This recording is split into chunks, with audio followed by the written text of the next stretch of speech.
আপনি কি ভাবেন 5 ওয়াক্ত আল্লাহ ডাকবে আর আপনি আসবেন না? 5 ওয়াক্ত আল্লাহ ডাকবে আর আপনি আর আমি বলবো ব্যস্ত? হ্যাঁ, রোড গার্ডওয়ালাও বলে ব্যস্ত, হাট বাজারওয়ালাও বলে ব্যস্ত, দোকান পাটওয়ালাও বলে ব্যস্ত, অফিস আদালতওয়ালাও বলে ব্যস্ত, ঘর বাড়িওয়ালাও বলে ব্যস্ত, মেল ফ্যাক্টরিওয়ালাও বলে ব্যস্ত, প্রত্যেক ব্যক্তি খেত খামারওয়ালাও বলে ব্যস্ত।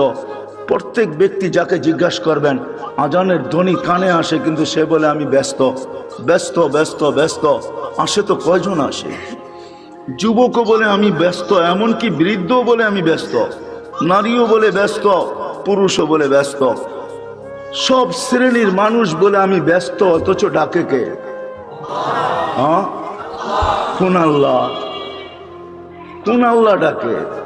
হয় রাগ হয় না, দুনিয়ার কোনো পদস্থ মানুষ ডাকলে লঙ্গির খবর থাকে না। দুনিয়ার কোনো পদস্থ মানুষের চিঠি আসলে, দাওয়াত নামা আসলে, দাওয়াতের কার্ড আসলে 1 মাস আগের থেকে জামায় মাঞ্জা দেওয়া শুরু হয়।